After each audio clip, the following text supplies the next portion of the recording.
कहानी का नाम मीठी की भूख और गोलू की मदद। एक सुनसान दोपहर थी। आसमान पर बादल थे और ठंडी हवा गली में बह रही थी। उसी गली में धीरे धीरे चलती आ रही थी एक दुबली पतली बिल्ली जिसका नाम था मीठी। मीठी बहुत भूखी थी। उसके पेट से आवाजें आ रही थीं और उसने 2 दिन से कुछ नहीं खाया था। उसने हर कोने में झांका, कभी कूड़ेदान में, कभी दुकान के पीछे, लेकिन उसे कुछ भी खाने लायक नहीं मिला। उसकी आंखों में मायूसी थी और पैरों में जान नहीं बची थी। वो एक पेड़ के नीचे बैठ गई और बोली, काश कोई मेरी मदद कर दे, मैं तो बहुत थक गई हूं। उसी समय एक छोटा सा सफेद खरगोश उछलता कूदता वहां से गुजरा। उसका नाम था गोलू।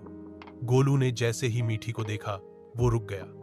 वो बिल्कुल समझ गया कि मीठी बहुत भूखी है। गोलू मीठी के पास आया और मुस्कुराकर बोला, क्या तुम भूखी हो? मीठी ने सिर हिलाया। उसकी आंखों में आंसू थे। गोलू बोला, तो चलो मेरे साथ, मेरे पास कुछ गाजर और रोटी है, हम दोनों मिलकर खाएंगे। मीठी पहले थोड़ी हैरान हुई, खरगोश और बिल्ली दोस्त, लेकिन फिर मुस्कुरा दी। वो गोलू के साथ उसके घर चली गई। गोलू ने मीठी के लिए गर्म रोटी और दूध लाया और दोनों ने साथ बैठकर खाना खाया। उस दिन के बाद मीठी और गोलू अच्छे दोस्त बन गए। अब मीठी भूखी नहीं रहती थी क्योंकि उसके पास एक सच्चा दोस्त था।